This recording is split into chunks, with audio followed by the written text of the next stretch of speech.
Hey guys, welcome to the fourth Youth Alive online roundtable.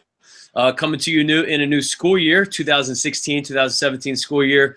And we're just excited again to be able to spend some time online through the internet highways to talk to you about reaching schools and about campuses. New school year's already been going on now almost a month. And we're just super excited about all the stories going across the district. So today, with some of our training conversation, I brought two friends from our district that are going to kind of talk. They're going to have a conversation. One of them is going to ask questions. The other one is going to answer those questions. And we're just going to have a nice little dialogue in between. So our first guest is no stranger to North Texas. He is the youth pastor at the Oaks Fellowship down in Red Oak. And Joseph Kellogg is a good friend of North Texas and doing a great job, not only with student ministry, but with reaching the campus, building a relationship with coaches, serving the teams, and really getting involved in the life, literally the day-to-day life of the campus. And so, Joseph, excited to have you on the call. If you just want to take a minute, greet everybody. I know last night you had the summation of a revival week. If you just want to give us a quick report on that. Yeah, awesome. Thanks, Kyle, man. I love what God is doing in through your leadership and with Youth Alive. And yeah, we just now finished a 4-night revival. So if I'm like slowly fading during our conversation day, I apologize. I have had one Red Bull. And so, but yeah, man, I'm excited to be on the call, excited to talk about campus ministry. To me, the heart and soul of what student ministry is all about. So yeah, excited about that. Yeah, Joseph, I know you're not going to brag on yourself like that, but give us some numbers, man. How many students saved? Give us a quick report. Yeah, man, we had, like, just even last night, had a little over 400 here, and had, I think in the week, I think we're sitting at like 36 students that received Christ. And this is what's cool is it's a number is exciting, but what gets us excited is a lot of legitimate high school students walking that aisle, that their friend invited them. And so, man, just really, really cool stuff. One kid I can think of, the high school kicker, varsity kicker at Waxahachie High School, accepted Christ on Monday night. He's getting water baptized this coming week. And so, man, we're excited. Next week we do a big thing called Baptism Bash to celebrate all the life change. And so, man, we'll see kind of the proof of that life change next week. It was awesome. Praise God. Joseph, excellent job. Also on this call, we have from a town up north, almost in Oklahoma, it's a town called Sherman. We have one of my real good friends. His name's Chase Hampton. Chase, youth pastor now, been there in Sherman almost 2 years. And the crazy thing about Chase and I is I remember when Chase was in high school and led a campus club. I got to go and speak at that campus club, and it was a big day for him. I think that day he had like 60, 70 students. It was a big outreach. Students got saved. So it's really cool to see kind of the timeline. Chase in high school, campus missionary, now Chase youth pastor in Sherman, and now turning around as a leader, reaching the campus and really making strides in youth ministry. So Chase, good to have you on the call. I know you're going to ask some questions today to Joseph and myself. And so why don't you just kind of introduce yourself and take it away. Well, like you said, my name's Chase, and I'm just excited to be here and excited to get some wisdom from you guys who have been doing it a lot longer than I have. And I need all the wisdom I can get. So the first question that I have, so one of the things about Sherman, I had an awesome opportunity, an in with the school. One of the coaches kind of took me under his wing, and we had an FCA group with about 150 students, and I was able to kind of speak into that. And then he got fired, and the whole entire coaching staff, I kind of got a whole relationship with that whole entire coaching staff because of this one coach. And he left, the whole entire coaching staff was fired, and even the new principal. And so I've kind of lost that in with the school. And so what can I do to get back on the campus after a complete turnover in staff? Yeah, I'll speaking that a little bit. I went through that when I was in well, man, a couple times even here in Red Oak, and then also when I was in Broken Arrow, went through a coaching change, and I literally just went up to the new coach, introduced myself, and told him what I did with the last coach, and kind of said, hey, man, my name's Joseph. My name's Chase. And man, super glad you're here. This is what I did with the last coach. When I was in Broken Arrow, I was serving a coach that was a Christian. New coach wasn't a Christian, but he appreciated me and kind of just like gave me to an assistant coach. So that assistant coach and I, which was like the assistant head coach, he was my contact, and I slowly just got in that. And to be honest, it's just presence. And I'll probably say that a few times in our conversation today.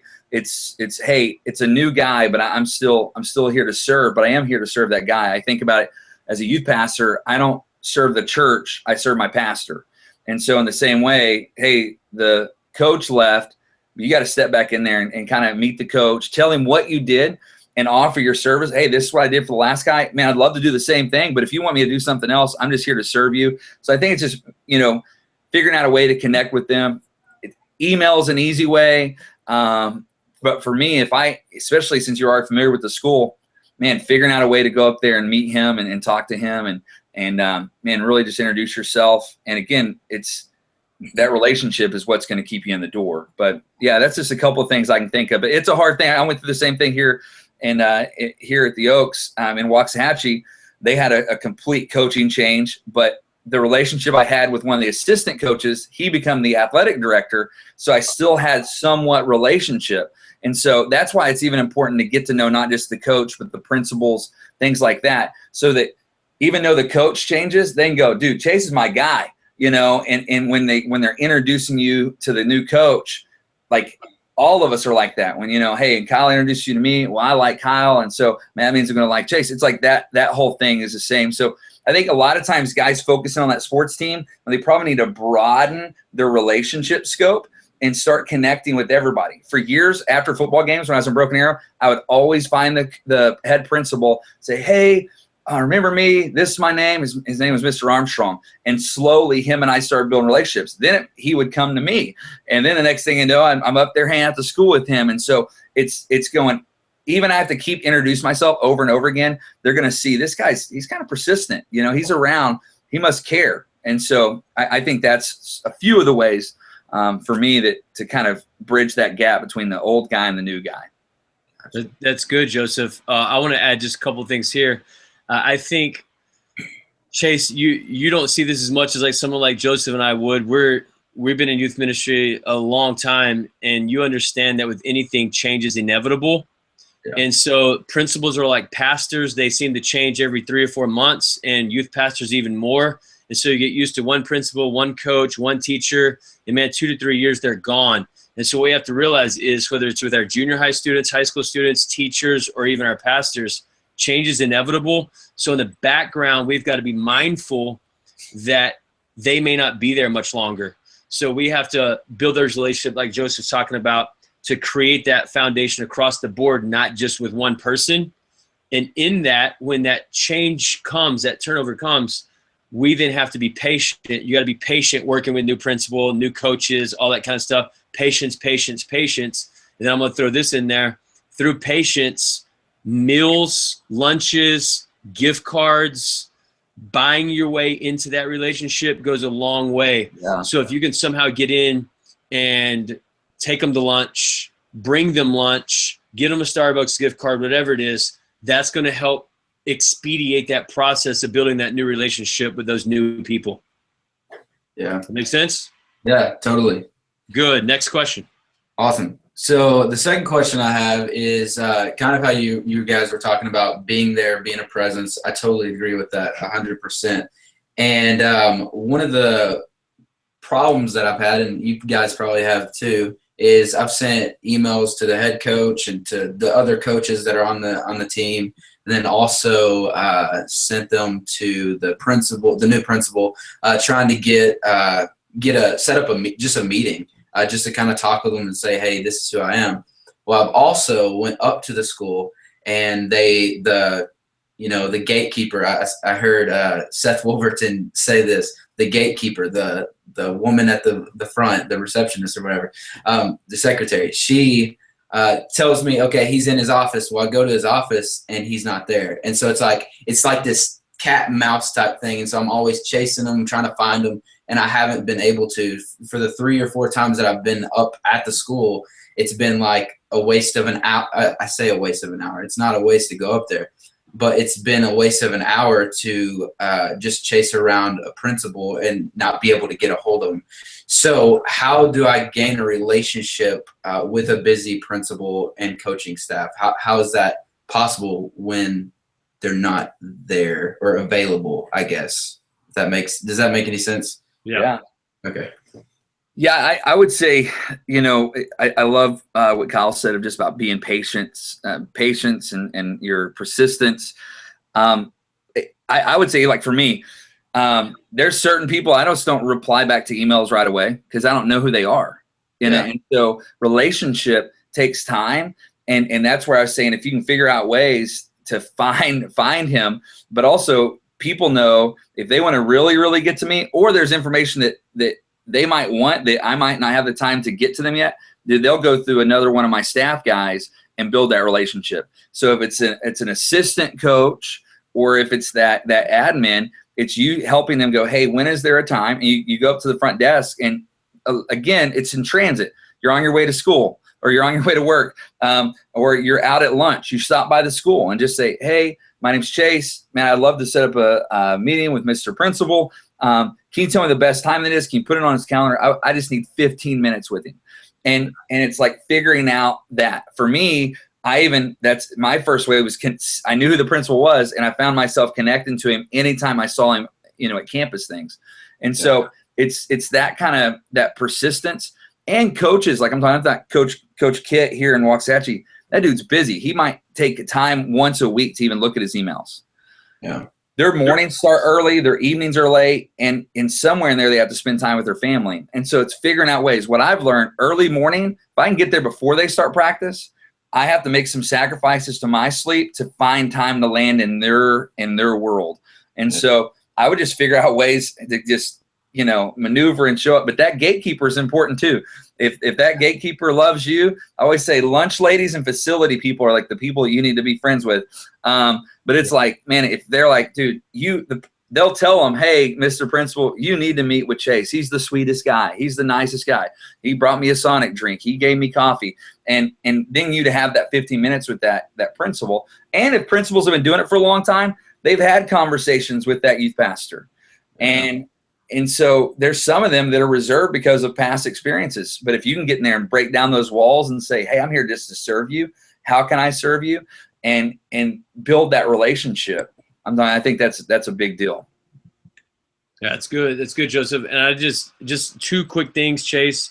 Number one, sometimes the biggest key or the most valuable key in reaching the school is sometimes in our church, and we don't even realize it. So I've seen so many times over the years, the way to get to the superintendent, get to the principal, get to the coach is with somebody that's already in my church that has a relationship with them long term. And so then I go to them and they become the bridge that gets me to that person. So sometimes they're right in our community, in our church, and we don't even know that. Okay. Make sense? Yeah, totally. What do you have to say, Chase, about some of those things we've been talking about before you jump into your next question? I totally agree. And that's one of the things that I try to do is make sure that the gatekeeper, that she loves me, that I, like, every time I go in there, one time I brought her just a whole dozen donuts, just because. And she's like, a whole dozen? Like, I'm not gonna eat all this. I was like, we'll just pass it around. And so I really want, and more than anything, I know that student ministries grow if you're on the campus, and if you're not on the campus, then there's a disconnect. And not only that, but we're a church, and so I want to serve as much as possible, and I want to be in the school. I want to be where my students are. And so it's a desire of mine to do that. And so it's frustrating, but I totally agree with what Kyle said about patience. And of course, learning patience is hard. I've got a 6-month-old son, and that's new. And so that's just showing me how much patience I have to have. And so it's kind of like a baby in a way. Just thinking about it as you guys are talking, I just got to have patience. So. Yeah. And Chase, before you jump into your next question, my second point, I totally spaced it. I said I was going to give you two things. I only gave you one. My second one seems like the Sunday school answer, but it's the truth. And we would all agree with this, is that it's prayer. So how do you get into them? How do you get to that coach? It's prayer, prayer, prayer, prayer, prayer. And we know prayer opens doors that we don't understand how they get open. And so it's the same way with Joseph, with Waxahachie and Coach Kit and all these people. It's through the prayer life of a man of God that puts us around them at certain times and places it doesn't make sense. You were at the donut shop at the same time. You're eating at Chili's and they were at the table across from you and you had the courage to go talk to them. You're at the football game and you happen to be walking up the stands at the same time. It's those God moments that he pieces together, and I believe that happens through prayer. Oh, yeah. I totally agree with that. So next question. All right, so my next question is Joseph, what has been your biggest success on the school campus? And I know that's kind of broad, but what has been your biggest success? Yeah, I think for me, Gatorade drops open the door for sure. Here at the Oaks, we've been going strong for 4 consecutive years. We've done like random drops a few years before that. I started doing Gatorade drops about 10 years ago, like just a few times a year before key games or early in the summer. And so it was just something for me that it was a door opening, extending a hand, serving, that opened those doors. That for us, that's the success has been not the Gatorade. The success has been the relationship that came from the Gatorade. When you think about Jesus, a lot of the life change that happened with him were around wells, and there was transformation around. And so in football, that would be that Gatorade cooler, that would be that ice chest. That's where that relationships and you're talking and connecting. But for me, I see a lot of guys post. A lot of guys do Gatorade drops now, and I'll see them post this picture. It looks really good on Instagram. It's their ice chest, and the team's far away. I drop the ice chest, and I'm with the team. I'm hanging out with all those JV guys that aren't really getting to practice, and it's like it's that relationship. I talk to the coach like a real man and start asking him, hey, how's their life? How's your kids? And you start picking up on who they are, and they see that you care for them. And so Gatorade drops open that door. But serving to me is, it's something that Jesus said, hey, you should probably do this. Follow my example. Serving the campus has always opened the door for us. And when I was in Broken Arrow, we used to do a thing that the principal let us at every entrance of the school. Understand it's the largest school in the state of Oklahoma. So on just their high school campus, probably 3,000 students, just juniors and seniors. And we took all the entrances with like Capri Suns and granola bars. And just as kids were coming in school one day, we're just like, hey, man, just want you to, man, proud of you. You're awesome. Just serving the campus. I think it was like during a test week that we jumped on in there and figuring out ways, and I know you're working on it, but that relationship over time, it starts opening up doors. And the same that we say that parents are the gateway to students, like teachers and principals and coaches are the gateway to that school. Yeah. I haven't been at a school lunch. Gosh, I've been in this thing 15 years. I haven't been at school lunch in probably 13 years because I want my students. I'm here to equip the saints to do the work of the ministry. If I'm always the guy leading the thing on like at the school cafeteria, that student never has to feel that pressure. So I've never been a big school lunch guy. I'm more of how can I help teachers? How can I help the gatekeepers? How can I serve them? They're going to give me access to the students. And so I would say for me, success, like serving, not just Gatorade drops, but serving the campus has opened the door to speak to the campus. And I can tell you in 15 years, I've had the opportunity where I've done school assemblies.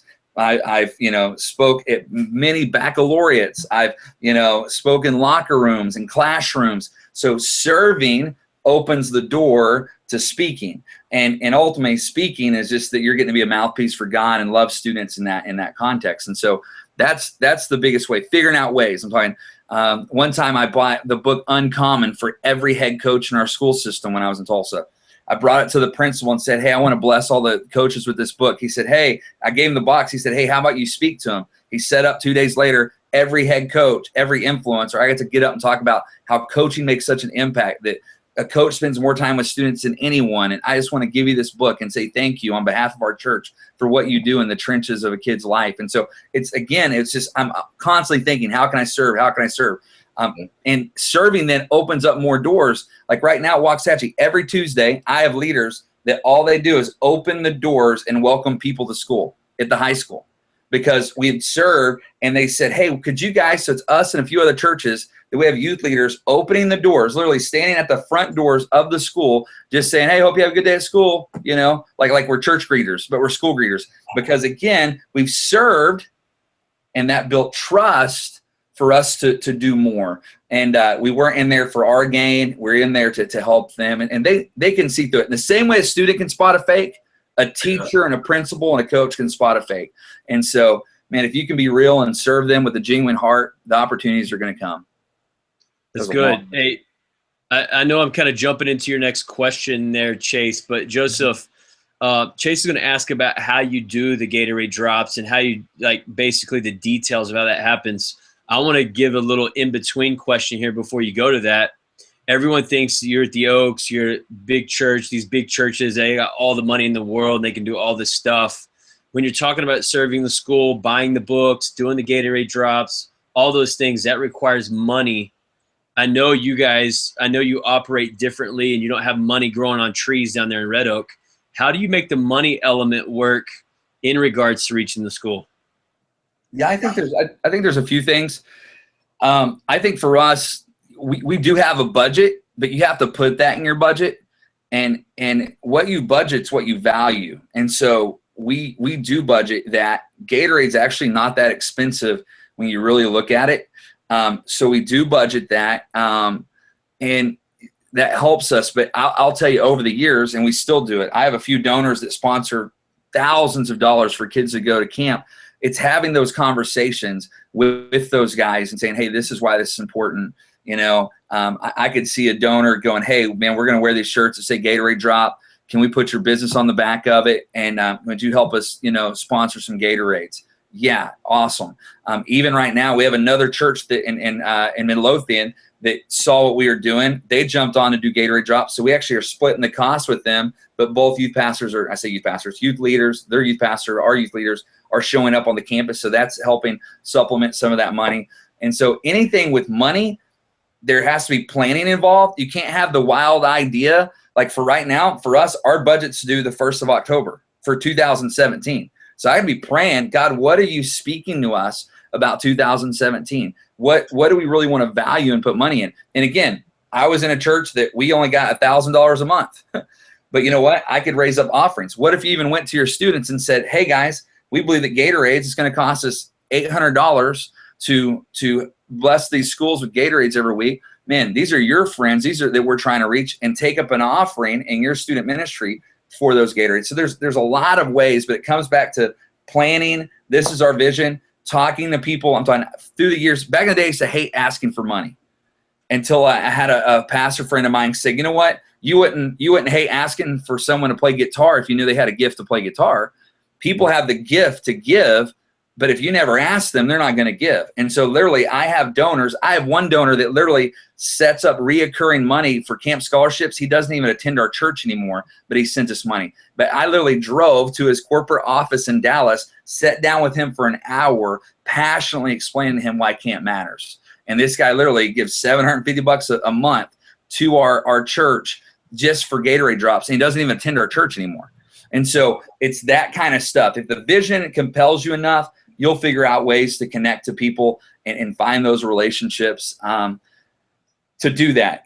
I've had a budget of $1,000 a month, you know, and now we have a budget that we present, but we have to put that in there, you know, and you have to kind of put what we call the wind of the spirit, knowing, hey, I don't even know what fall of 2017 is going to look like, but you have to start praying and going, God, what are some things we want to do, and start planning ahead to get there.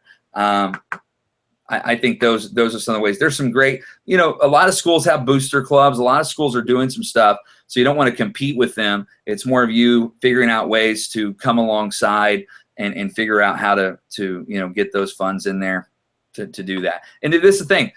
Gatorade, you might not be able to do, but you can do water, a bottle of water average. You can do, we've done popsicles for the band. But you can go buy popsicles for $10 and freeze those things. You can do watermelon. Like, think about, it's all about just the transfer of relationship and serving. We're here for you. And so maybe your budget, you can't do Gatorade, but you know what? You can do popsicles, you know, and you can do something like this. And if all the teams that make playoffs for us, once they make the playoffs, we do coffee drops where we give coffee to the coaches, Starbucks. So it's one of those things of if they make the playoffs, those coaches get coffee, and I'm telling you, they're pumped. And so, but even that, it's not a huge income to, you know, buy one of those little coffee coolers for $20 for, you know, 8-10 coaches. But I rambled there. But yeah, the money, you have to count the cost. It's good. All right. Also, I guess kind of leads into my other question. So when you started Gatorade Drops, I'm just curious on how the framework of it was. How did you pitch the idea to the coaches or to the principal? Who did you go about talking that over with? Or I'm just curious on that. Yeah, it started with emails.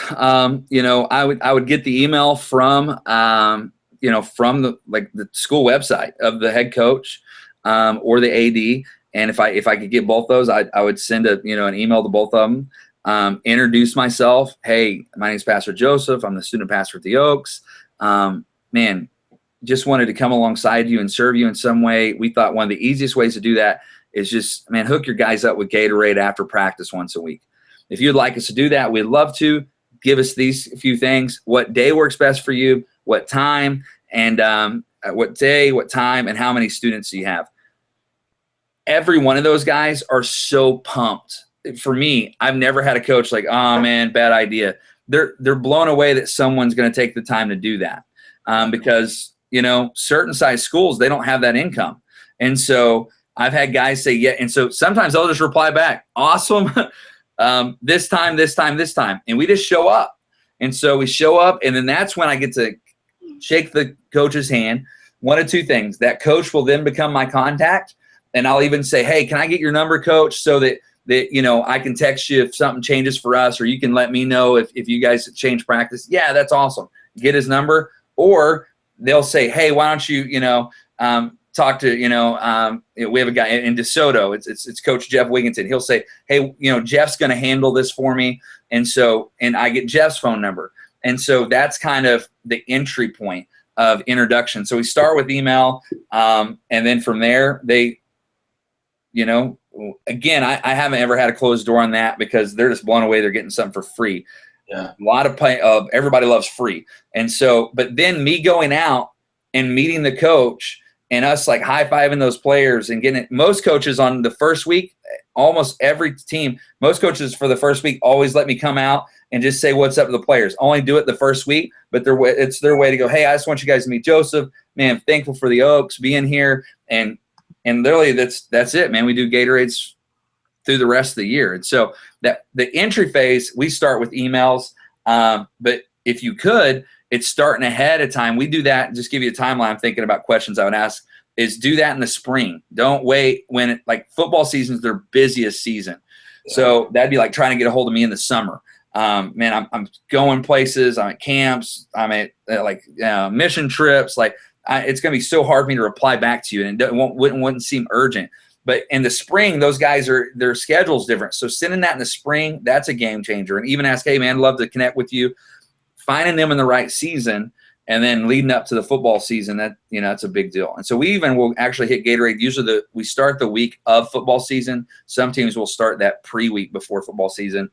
Find the day that works, and we go out there, you know, with the ice chest and give them some Gatorade. Awesome. Hey, Chase, do you have any more questions on the Gatorade stuff before we kind of move off that topic? I do not. Okay, I want to throw something in there. You asked Joseph just a minute ago about the success that he's seen on campus. He's talked a lot about serving the teachers and the staff to then get into the students, making that your first priority. We have a church here in Louisville. His name's Paul Gage. Some people call him Shabby, but Paul Gage, he does every year what he calls like a barbecue tour. And he sets it up way in advance, and he rents a big cooker, like the kind that you pull behind a truck. And he goes to every high school, every middle school, and every elementary school in kind of his region there, in his zip code, if you will. And he sets it up, lunch, each of those days. And some of them he's able to hit 2 schools in one day and just takes that rental.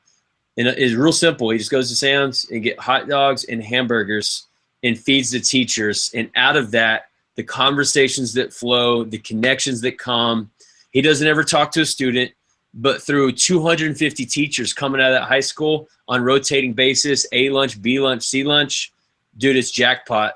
And it doesn't mean he's getting to do a school assembly there. It doesn't mean that he's preaching on the cafeteria tables, but what it means is what Joseph's just saying. It's that connection and service that ultimately one day will lead to more things. Yeah. So next question. All right. So my next question is, what are some of the things that you've done and or tried that has not worked at all? That's just not worked. I'm sure there's a lot. I learn from others and their mistakes too. Yeah. Man, I think it's just not getting frustrated with closed doors, because there are going to be some closed doors. So for us, I can't think there's a lot of things that maybe they didn't go over as well as we wanted them to. And so I'll say this, even some Gatorade drops. Sometimes we have some Gatorade drops that we don't have a strong ROI on. Like, there's not a return on investment. Like our time spent in DeSoto, those coaches love us. But we've, in the last 4 years, have only had 3 or 4 players, even at our church. So you have to start counting the costs on that and going, man, is it just serving them? Is that the number one? Is that the number one thing? And so that to me is, just counting the costs. So that sometimes those Gatorade drops, you might not get to see the success. I think the other thing for us that hasn't worked is because teachers don't like it, is the just huge campaigns on trying to, again, it goes back to school lunches. Why some of the doors have been closed for us is because other youth ministries, when I was specialist in Tulsa, is youth ministries come in there and the only time they show up is when they want to invite everybody to their event. And so that didn't work. I would say that I think there's a few times that we did that wasn't the right heart, but you kind of go, oh man, we can do this. So the time you finally ask the principal to do something, it's all about you. And so I think just to learn, from me and from others, it's never about you. Over time, you might get the opportunity.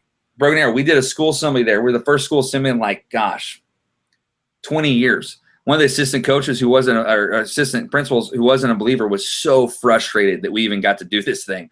And it's because I had relationship, and I built that relationship, and the principal trusts me, and I got to pitch it as a Red Ribbon Week school assembly.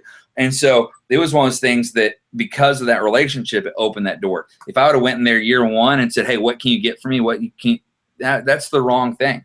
And so, I think just the motives, if there's anything I've done that hadn't worked, it was just not having the right motives in some situations. And the Lord really, and that was mostly as a young leader.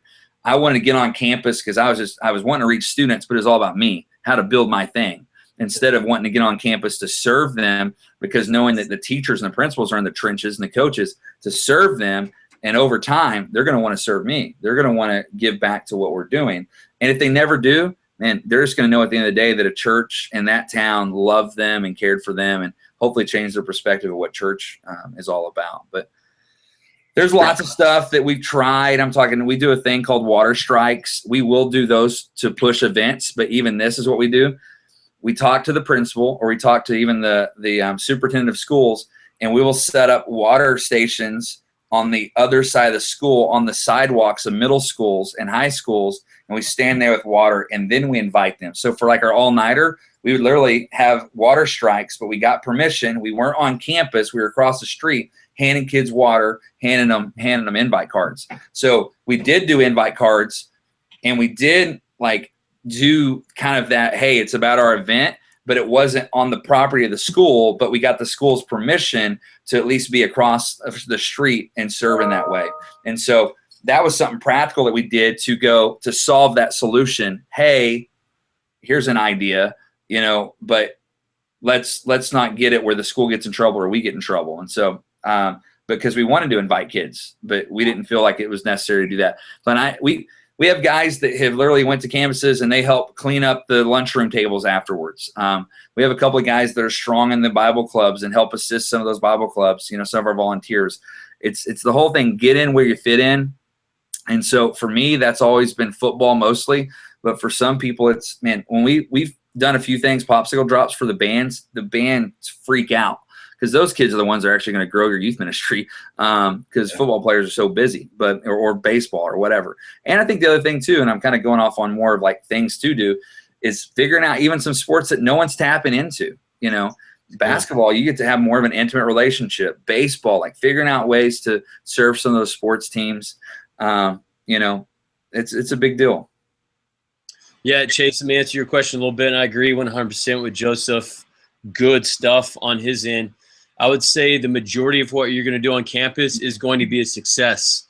As long as you're there, you're doing something, you have the right heart, success. The problems become the biggest failures, I would say, is like what Joseph was saying, when you're taking a bunch of literature, cards, flyers to promote events, and it leaves trash all over the hallways or the cafeteria.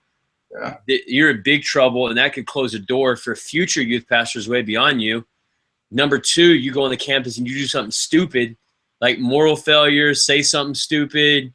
Then because of your mischief and your bad behavior, you've closed the door to all churches in your area. And we've seen that tons and tons of times.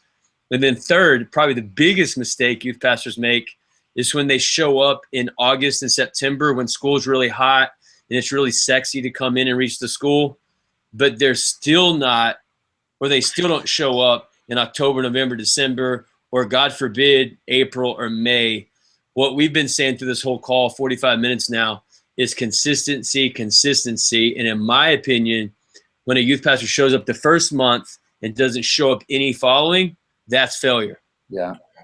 So last question, Joseph, we'll kind of close this out here with this question. As I'm sitting here, hear you talk, Chase ask questions. Joseph, what would you say to youth pastors out there that have the heart to reach the campus? They may have a semi-budget to reach the campus, but their church is not on board. I know the Oaks. I know your pastor. You are a community-driven church that loves outreach and reaching places like the schools. What would you say to them that don't have that in that pastor? How are they going to find that? How can they work that to get that same heartbeat your church has? Yeah, our church has a heart to reach the community. You would hope all churches do. But my pastor has never said, hey, Joseph, you got to be on campus, or hey, you guys need to do Gatorade drops. Like that was stuff that we presented, and not just presented. I think it's easier to present. It's harder to sustain. And it's like the biggest thing is find stories, tell stories, find stories, tell stories. So we did have a couple of guys from DeSoto the first year we were doing Gatorade drops that came to our student ministry and got saved, got water baptized. One of my favorite pictures is a picture of them opening doors on a Sunday morning here at the Oaks. First time we met them, Gatorade drop. So when we get to tell a story like that, hey, pastor, because of Gatorade drops, look, this is happening. Now, years later, there's families in the church. I'll tell you this, a pastor will always be for what you're doing if families are showing up on Sunday morning. And so you have to even let that be a success. Oh man, look, we had all these kids on a Wednesday night. But are any new families been added to the church because you're the student pastor in that church? That's massive. And so I think even if the pastor's not, hopefully all pastors love the lost. They just might not see the method that you're wanting to do. And so you're going to have to help them with that method and help them understand. And I'm telling you, most youth pastors don't communicate to their pastor. And so texting him the stories, emailing him the stories, every week I send a report to my pastor that he's never asked for. It's literally called the 7 update. I tell him what happened in our week. My pastor walks around with a loaded gun of celebrations and what's happened in our student ministry, because I'm constantly giving them to him, constantly giving him stories. Today, this morning, I sent him a text, and it was like, man, I'm just so proud of our team, blah, blah, blah, blah, blah. It's like understanding that. So telling that pastor those stories and him seeing the results on a Sunday morning, that's massive. And so he's gonna buy in.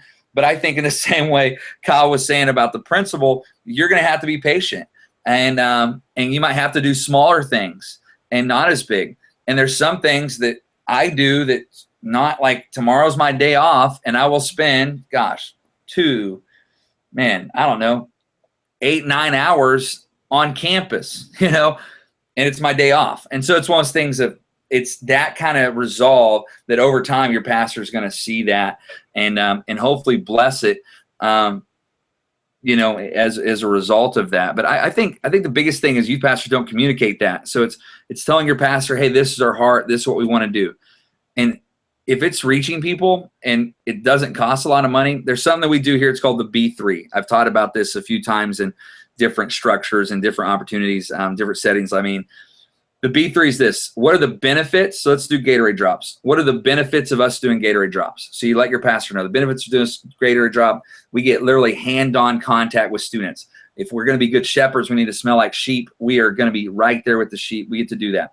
For me, I even take it a step further. I have sideline passes. I've been on a sideline of a football field for, 10, 12 years. I asked the coach for the sideline pass, especially since we're dropping Gatorade. So even I get to tell the coach, like, listen, Gatorade drops is open an opportunity for us to be visible in the community. So that's the benefits. The second thing every pastor wants to know, the budget. How much does it cost? So you need to tell the pastor, hey, it's going to cost me this amount of hours.